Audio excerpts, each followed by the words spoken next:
ready. Live in 5,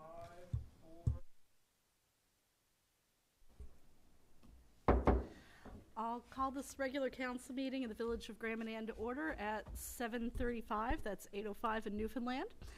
I'm just going to lead off with saying we're doing a test run tonight with Councillor Boyd in Newfoundland, so hopefully this works for anybody who's watching, and hopefully this works for those of us who are here in the room. So with that, for prayer, we have Pastor Dave Phillips.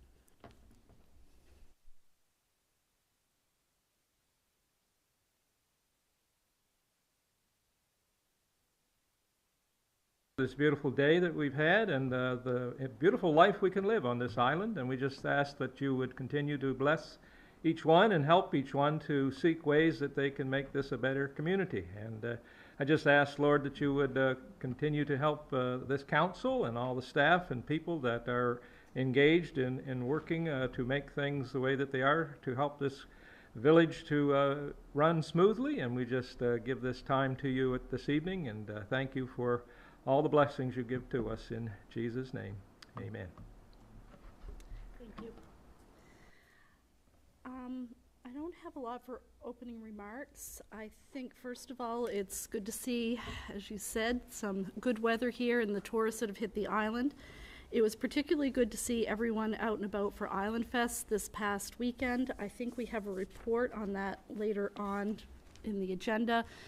But I do want to say a huge thank you to Councillor Turner, Deputy Mayor Fitzsimmons, Councillor Toll, and Councillor Greenlaw, who really spearheaded this for us, along with Grand Manan Island Tourism. There's an untold amount of work that goes into it, and I know there were a lot of people that volunteered, but I really appreciate you guys stepping up and taking on that organization. So thank you for that. And the only other thing that's not on the agenda that I think bears mentioning in the opening remarks is the announcement from A&B in the province a week and a half ago now that the backup air ambulance plane that's in Moncton, they are working to staff up with pilots, and so when it is not needed while the other plane is having maintenance, it will be positioned on Grand Manan. So we will have a little bit of coverage again here on the island. It's not a permanent solution, and it's not the end solution, which they acknowledged in the press release. I think we can all agree it's frustrating how long this has taken, but at least we're seeing a little bit of progress. So that was a little bit of good news a couple weeks ago. So with that, we'll move on to item number 4, which is disclosure of conflict of interest. Hearing none. Item number 5 is adoption of the minutes from our regular council meeting on June 5th and from the special meeting on July 4th.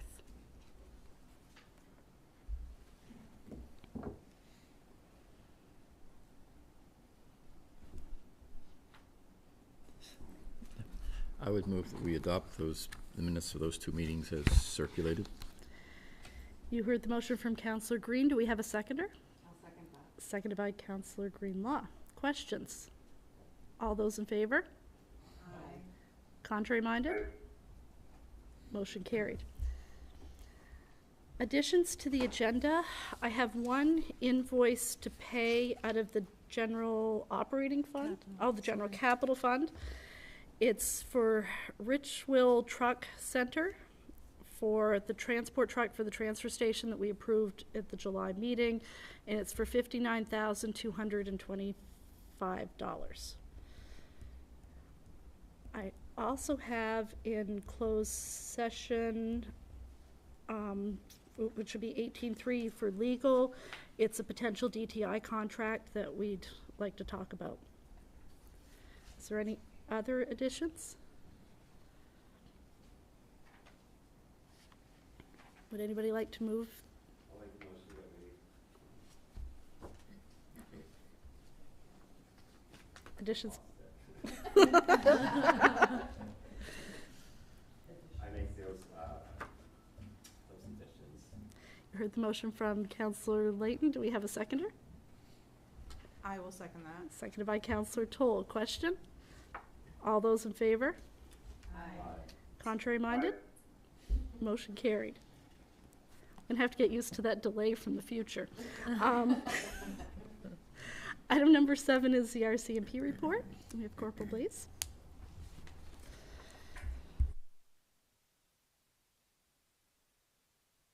Files from June 2022, we have was 67 files. This year, June 2023, there was 60 files. 10 files were charges laid or recommended, 5 of which were criminal code offenses, including assault with weapon, break and enter, uttering threats, and operation while impaired. Just a breakdown of the 2 types of file. For June would be 2 assault with a weapon, 2 files for assault with weapon, 4 break-in and enters, 2 of which were unfounded, so proven not to be break-in enters. 3 were failed to comply with conditions, 2 frauds, 3 mental health, 2 impaired drivings, 10 other traffic, 1 theft, 2 missing persons, 1 well-being check, 4 suspicious persons or vehicles, and 2 uttering threats. Files for July 2022, there were 85 files. Files for July 2023, there were 92 files. 18 files were charges laid or recommended. 1 including assault on police, that including uttering threats, assault with weapon, impaired operation, mischief, and taking a motor vehicle without consent. There was 1 sexual assault file, 1 failed to comply with conditions, 1 impaired operation, 1 theft, and the rest were all motor vehicle acts. So breakdown of the files, we have 6 assault files, 1 break and enter file, 2 failed to comply with undertaking. There was 11 911 miss dials or open lines, which are very common when the weather is bad here. There were 5 mental health calls, 5 mischief calls, 4 thefts, 2 threats, uttering threats, 3 well-being checks, and then 20 driving complaints. And I also took part in the summer reading program at the library a few weeks ago, and I put together a presentation for the children on road safety, including bike safety and that kind of stuff. That is all. Thank you. Any questions? How many kids were at the reading club? I'd say about 20 or so plus. I don't know. I didn't really count them all. Ranges from like 5 to 12. Very good. Thank you. Okay, item number 8, business arising from the minutes, and then 9 is old business. 9.1, age-friendly communities. For a committee, Clerk Esme Frost to speak. Okay. So on May 8th, Council passed a motion to proceed with becoming an age-friendly community. So we should be able to complete step 1 and start step 2 tonight. The first step is to pass a municipal resolution to commit to the age-friendly community approach and to actively support, promote, and carry out the age-friendly initiative on behalf of our community. So there's a sample motion that you'll find in your agenda package somewhere.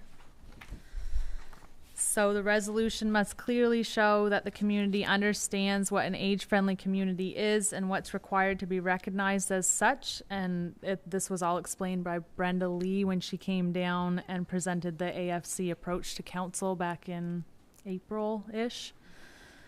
So do we want to make that resolution now or move on to the explanation of step 2? Or... Why don't we go through step 2? And Okay. then we'll come back. So step 2 is to establish an AFC committee. So the committee should include at least 1 member of council who should lead the AFC initiative and a diverse group of community members.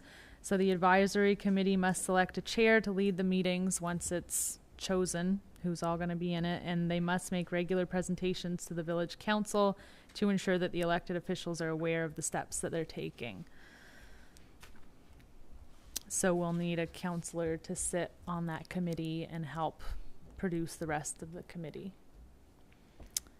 We do have interest from our recreation programmer to sit on the committee as well. So whoever is making it, that might make it a bit easier. So would anyone like to make the resolution that we have in the package? We had talked about doing this, I think, if I remember from when Brenda was here or when she did the presentation, that it should be really no cost to us at this point. No. But it is a way to recognize that we're trying to do things for more senior people in our community and to be more aware of what we can do, so. And I do have some funding opportunities and stuff that are available once the committee gets started, so we can go over all that with whoever's involved.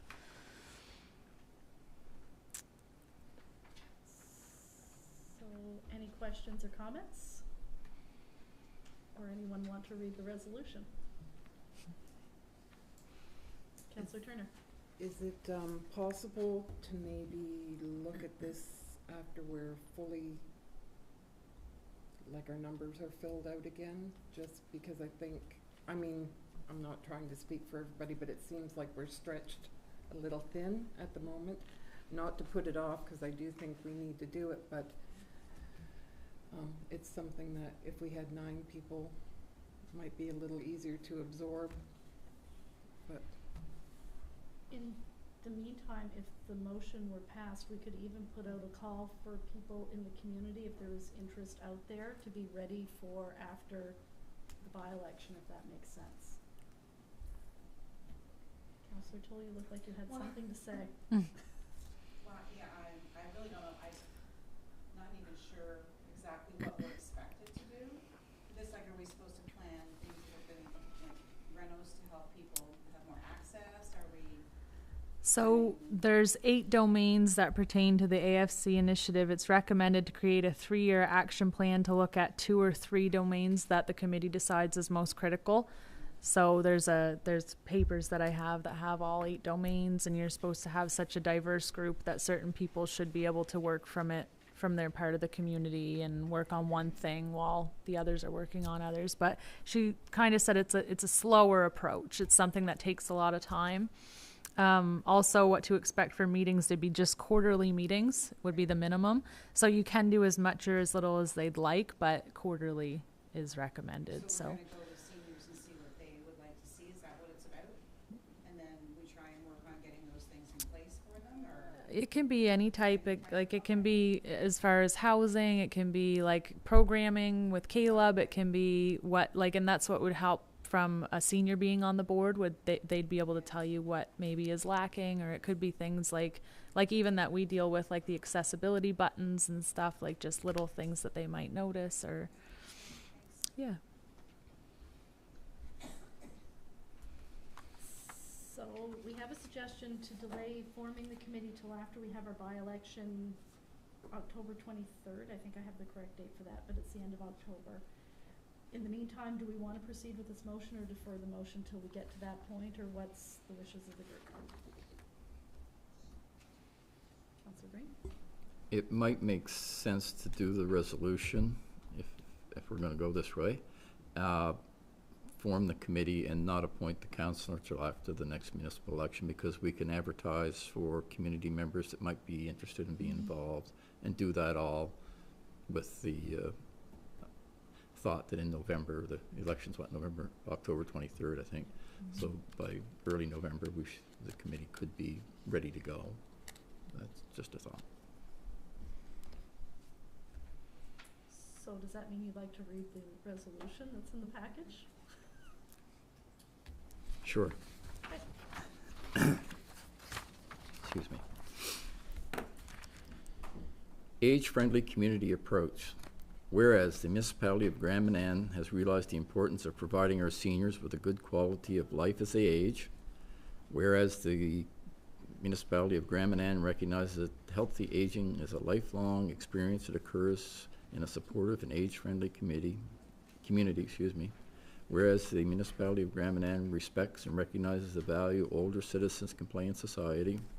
Whereas the municipality of Grand Manan seeks to engage citizens to make our community a better place for seniors to live, stay socially and physically active, feel safe, and be engaged in community life. And whereas the municipality of Grand Manan would like to build on the momentum of the global movement of age-friendly communities initiated originally by the World Health Organization as an approach to meet the ends of an aging population, the needs of an aging population. Whereas the age-friendly approach to community planning is compatible with and support our efforts and visions for a fully inclusive community, be it resolved that on the, what's the date?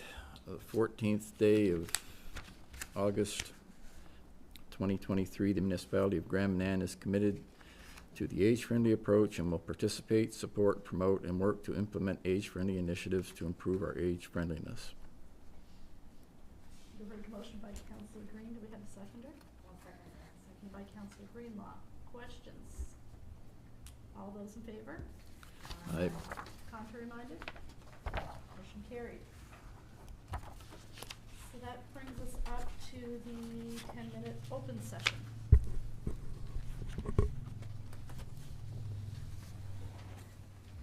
Okay.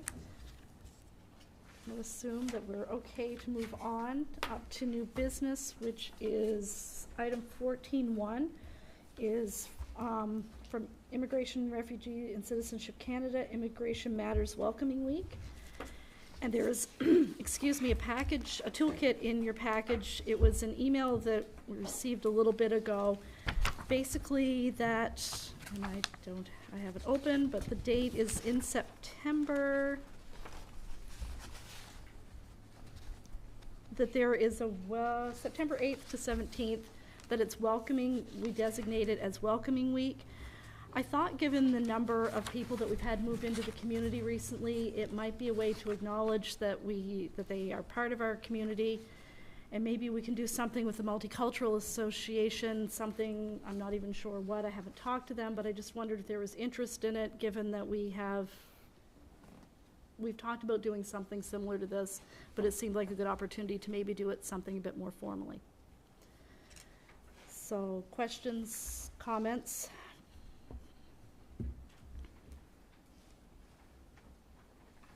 Is this something we're interested in doing? Councillor Turner, sorry. I have a call with Surin, who is the community guy with the Charlotte County Multicultural Association tomorrow. If you want, I can ask him what we might be able to do that might be beneficial or whatever, and just let you know what he says about that. That would be much appreciated. So do we want to recognize, I'm not sure that do we need a motion to recognize it or just proceed along with it?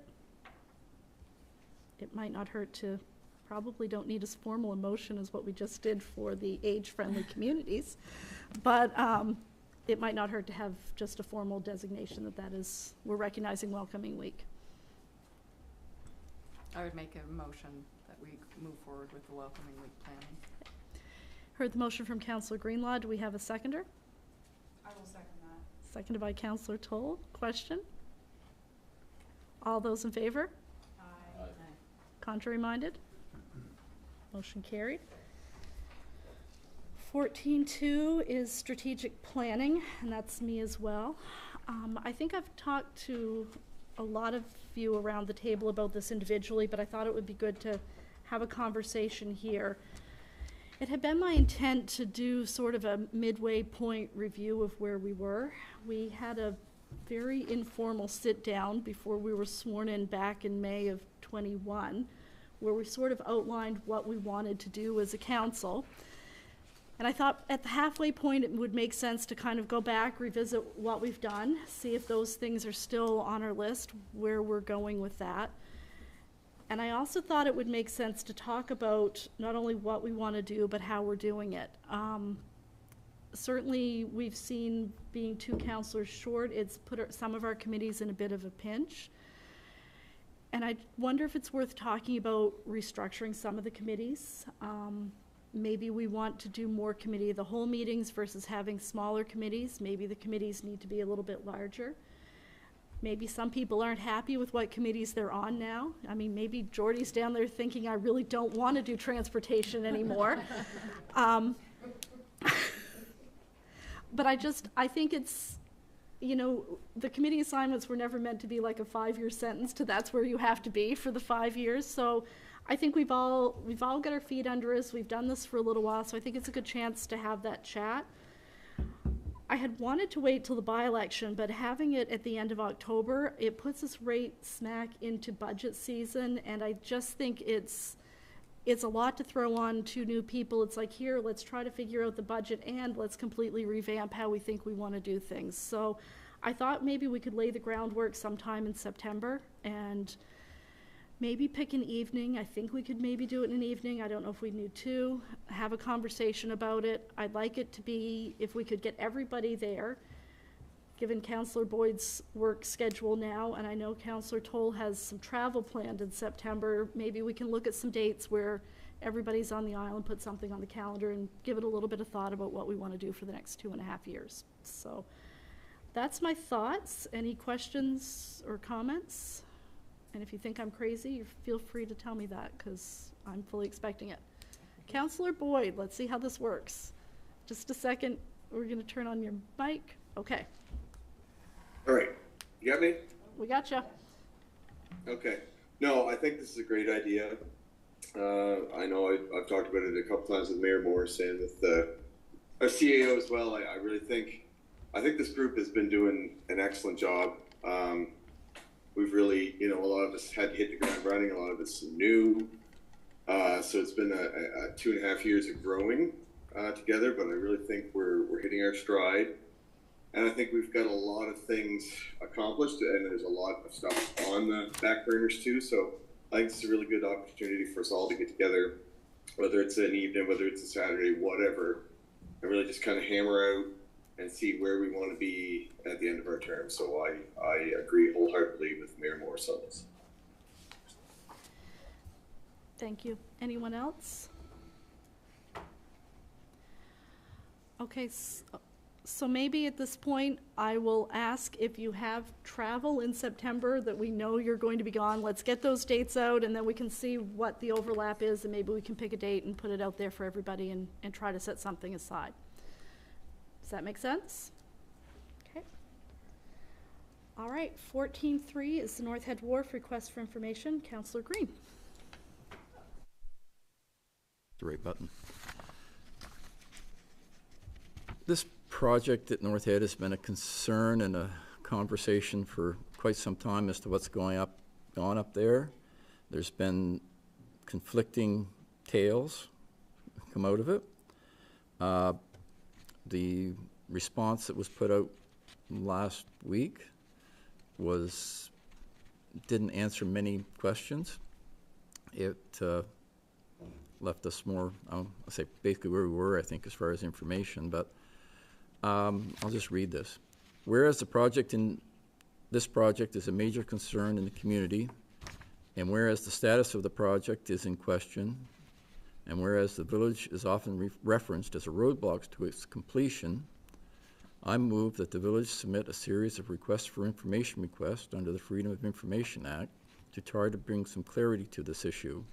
These requests should include, but not be limited to, a copy of the final tender document, a copy of the contract, a copy of change orders, copies of all tests done on spoil piles, copies of all tests done on well water in the area, percentage of work completed, expected completion date, and copies of any reports that identify delays and possible solutions.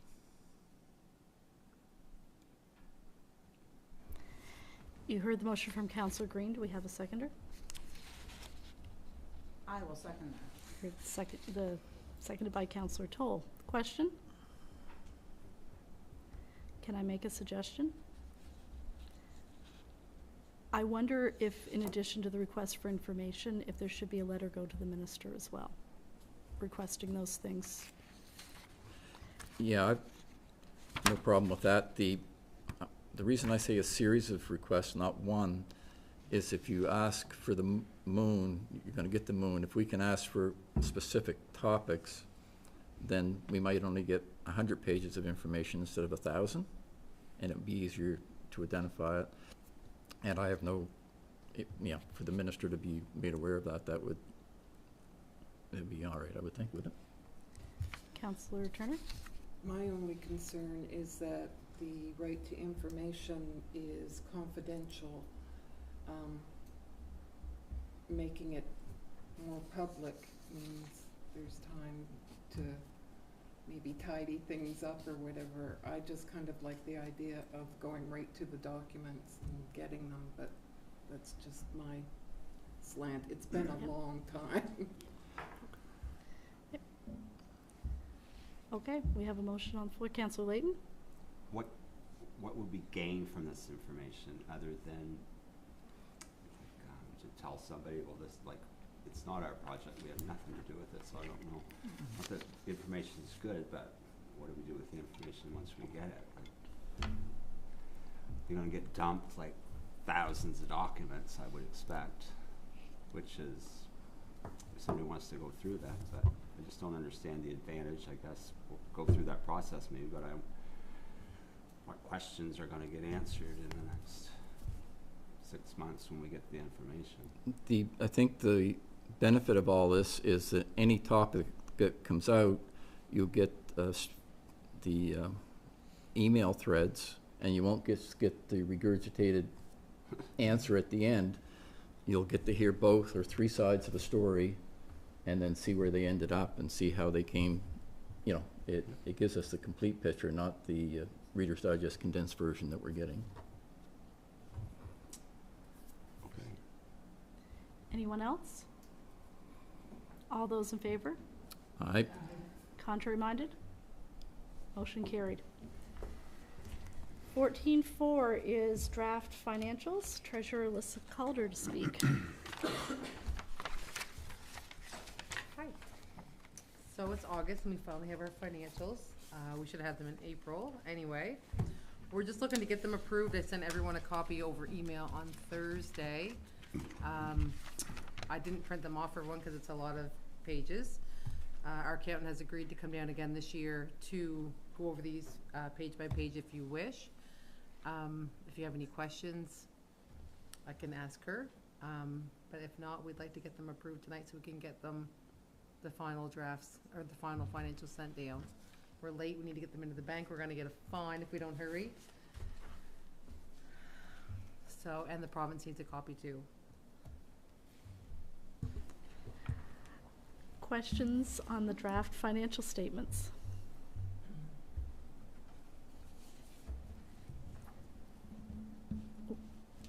Councillor Boyd?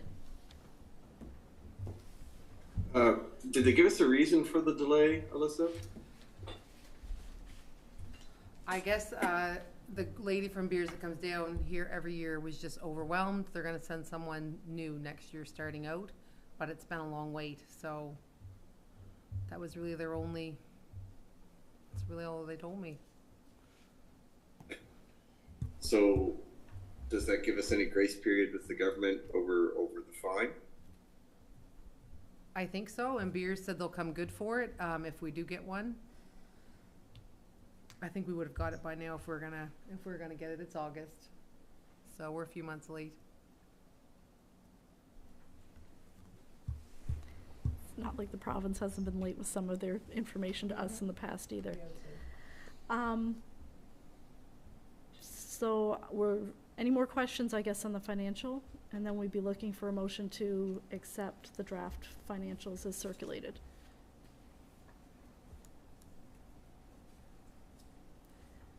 And while we're waiting for someone to make the motion, do we want Beers Neal to come down and go over them again? Or maybe where it's so late, maybe we do it again next year and maybe move into like an every other year type of format. Does that make sense? I'm seeing some nodding, so that's good. So are we ready to accept the draft financials? I make a motion that we accept the draft financials as presented. You heard the motion from Councillor Turner. Do we have a seconder? I'll second that. Seconded by Councillor Layton. All those in favor?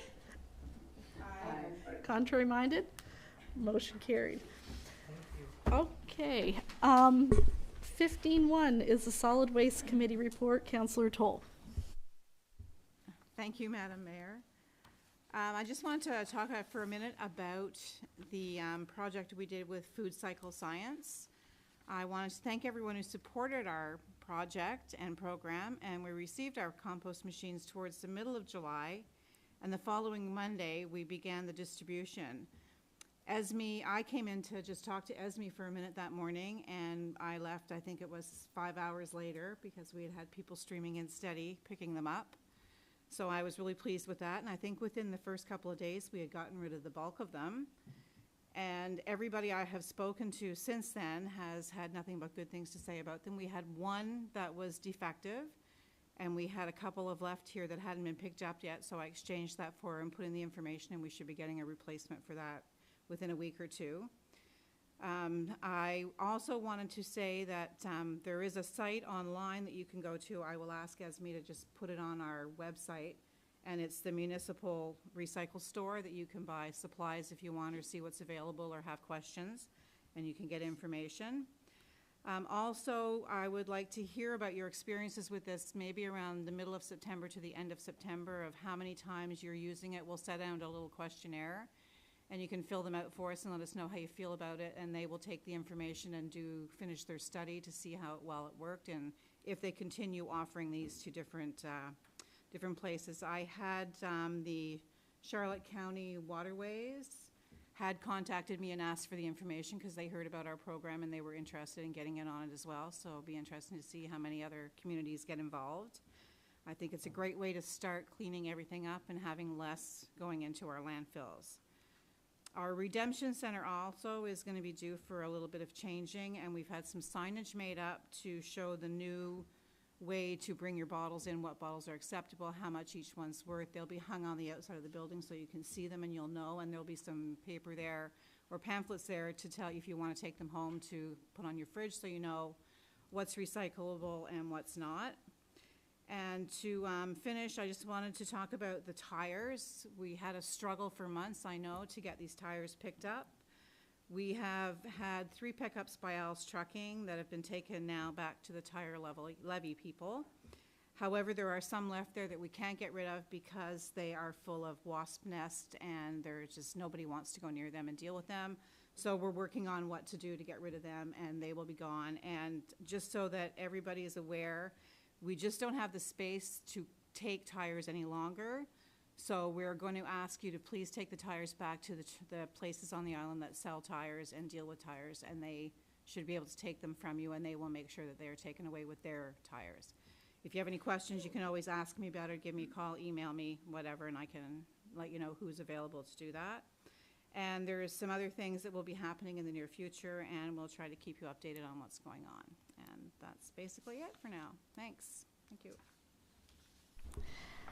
Thank you. Questions or comments? I would just say thank you to the Curling Club for letting us store the tires there in their parking lot. We do appreciate their patience with us as we work through that. Yes. 15-2, Transportation Committee. I think I can talk now. We'll start out with the airport. As everybody knows, we're going through the project now. We just started paving today. It looks good. They got a couple strips down there, but everything's going as scheduled.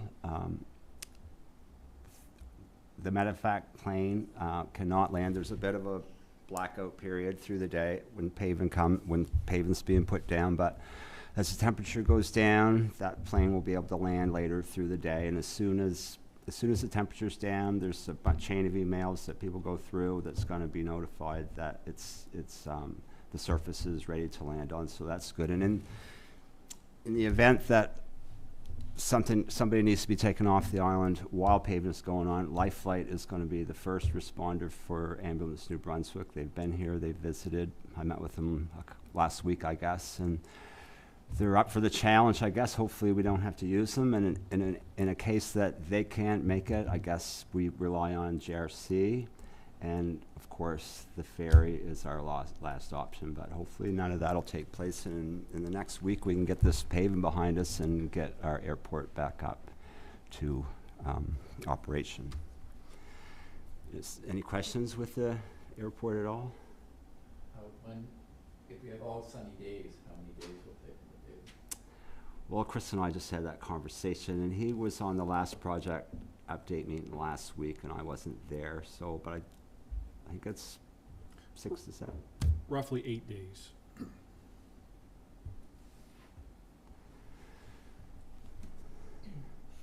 it's impressive. The payment going down, it's an impressive operation. Is there anything you'd like to add to that, Chris? You've been in front of this the whole time.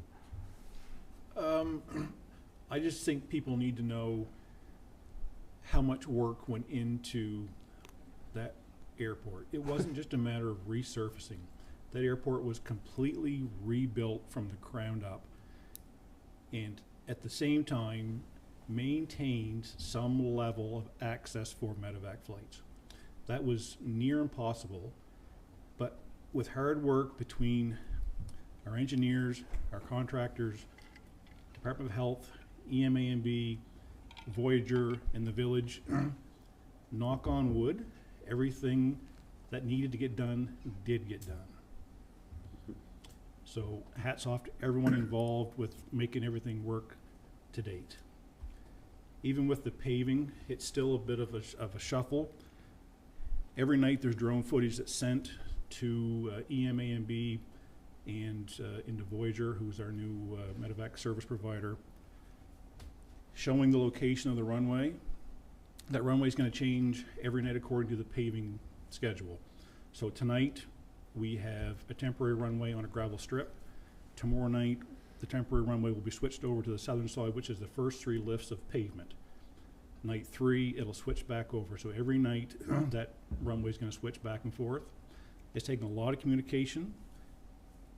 We meet every Tuesday, and the key has been all along that we cannot over-communicate with all those providers to make sure that everyone knows exactly what's going on, when it's going on, and what's the condition of the runway at that current time.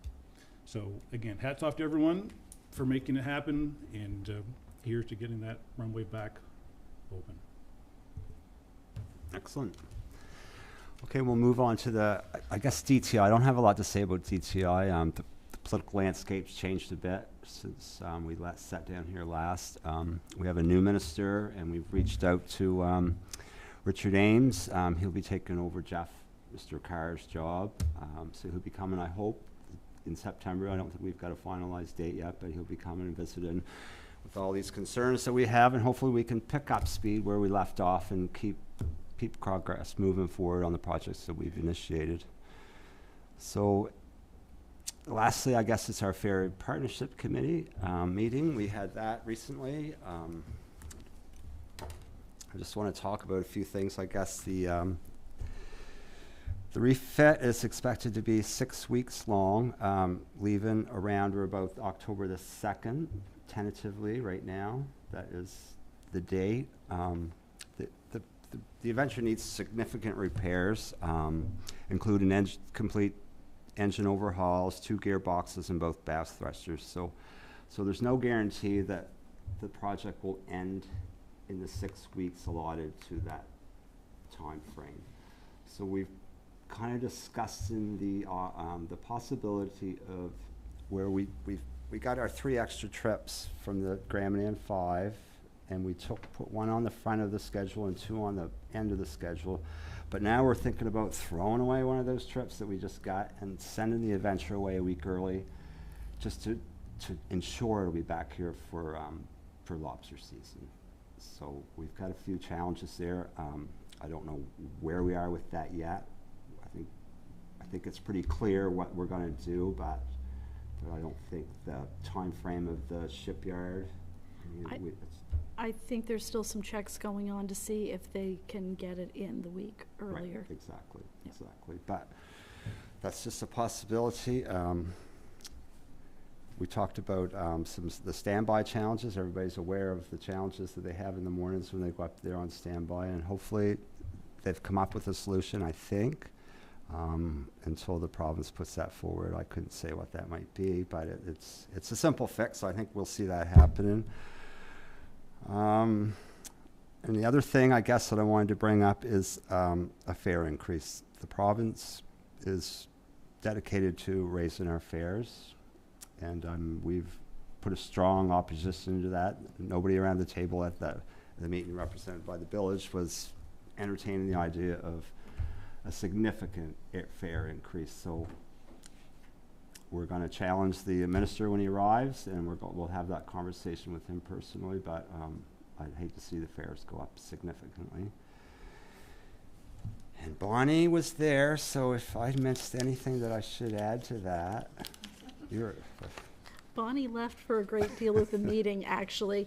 The only thing I am wondering is on the fare increase piece, if we should not have a letter ready for the minister when he comes in September, and if not, then we send it stating our opposition and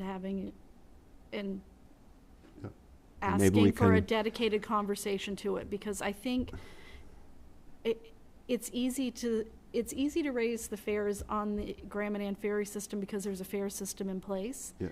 But it's unfair that we are always bearing the burden of other fares that also have increasing costs, but aren't seeing similar types of fees being placed on them.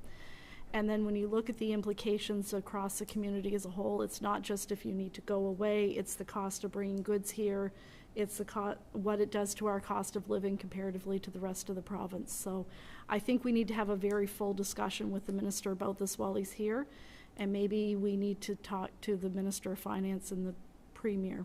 But I almost think it might be better to see what the provincial political landscape plays out like over the next 6 weeks before we launch too deeply into a conversation about it. Yep. Is that somewhat politically correct? Great, excellent. Sounds good. I guess that's it for me. Questions or comments?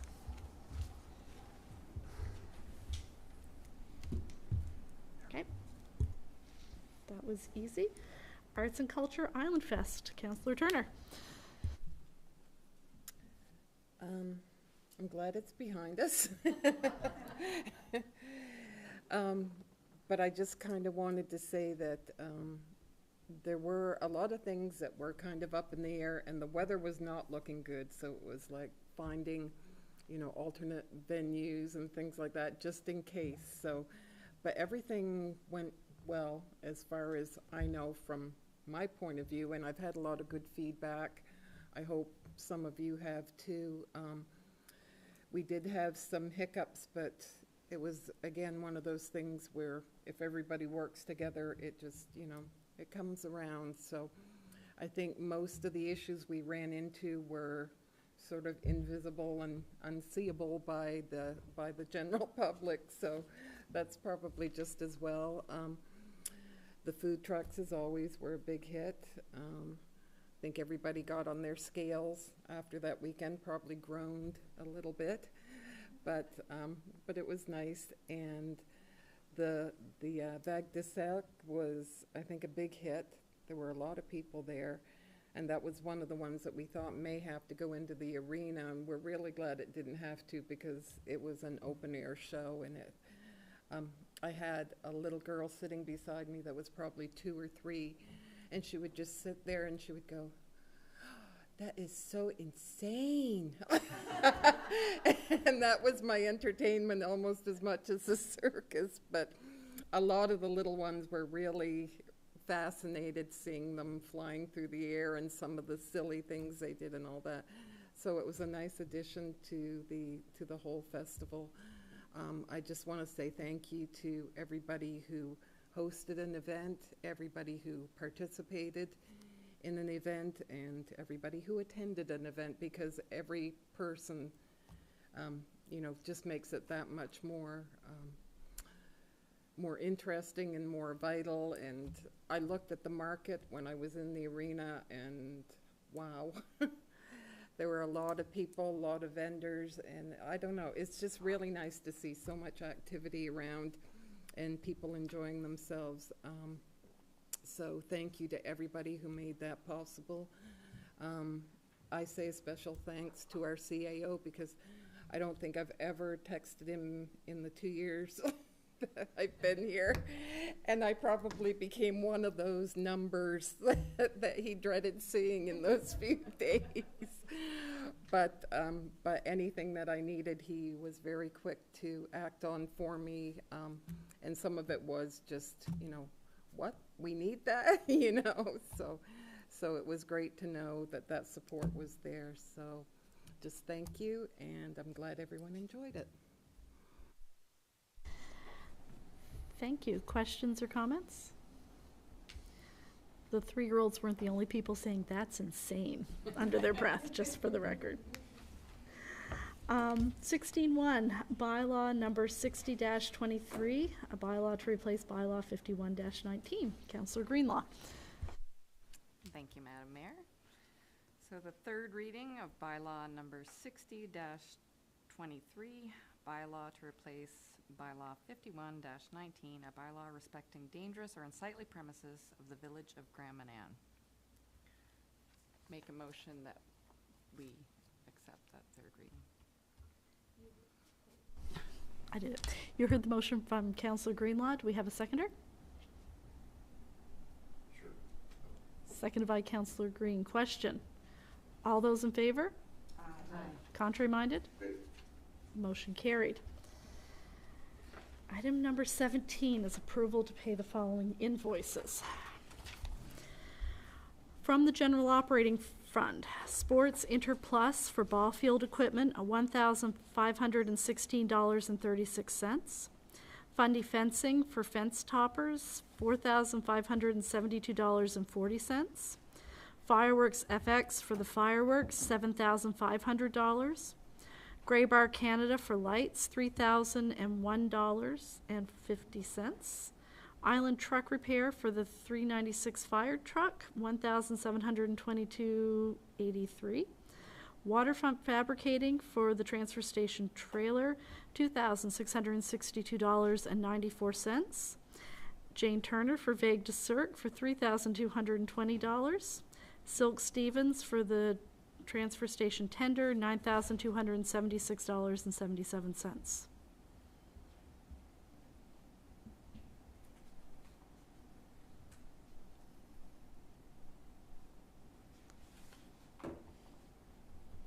I'd make a motion that we pay those invoices from the general operating fund. You heard the motion from Councillor Greenlaw. Do we have a seconder?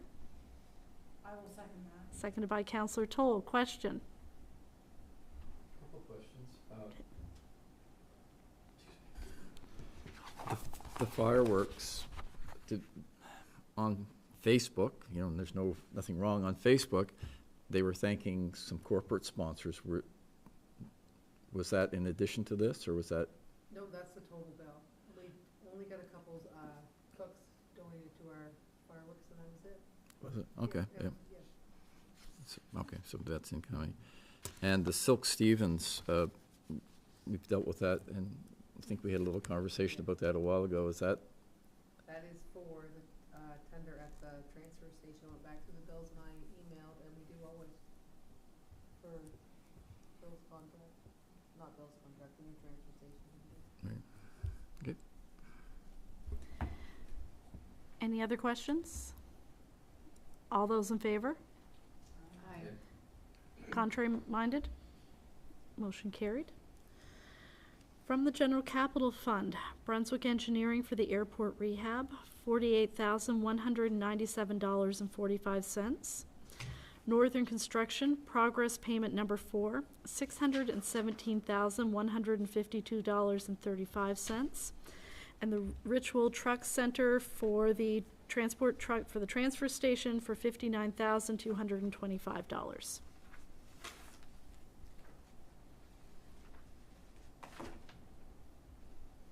I would make a motion that we pay that from the general capital fund. You heard the motion from Councillor Greenlaw. Do we have a seconder? Seconded by Councillor Layton. All those in, question? Got ahead of myself. All those in favor? Aye.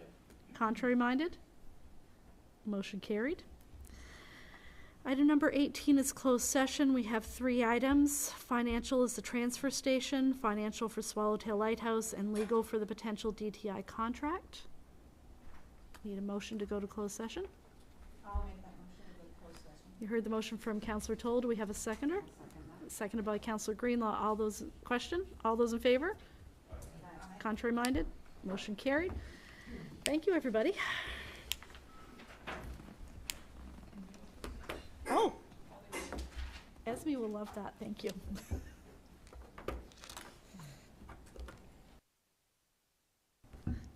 Dan, are you turning the lights out? Are you going to bed like? No,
5,000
the transfer station.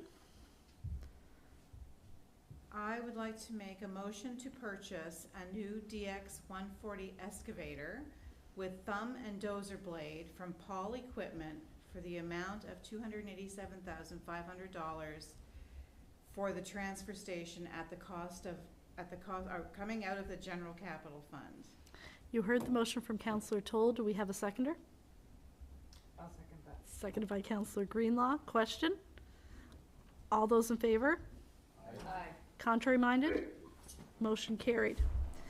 Item number 2 was financial, Swallowtail Lighthouse. Councillor Boyd? I would make motion that the village allocate another $15,000 to the Swallowtail Restoration Project. You heard the motion from Councillor Boyd. Do we have a seconder? I will second. Seconded by Councillor Green. Question? All those in favor? Aye. Contrary minded? Motion carried. And the third thing was legal with the DTI contract. I'd like to make a motion that we write a letter to the minister regarding our current municipal agreement between DTI and the village of Greenland. You heard the motion from Councillor Layton. Do we have a seconder? Seconded by Councillor Turner. Question? All those in favor? Aye. Contrary minded? Motion carried.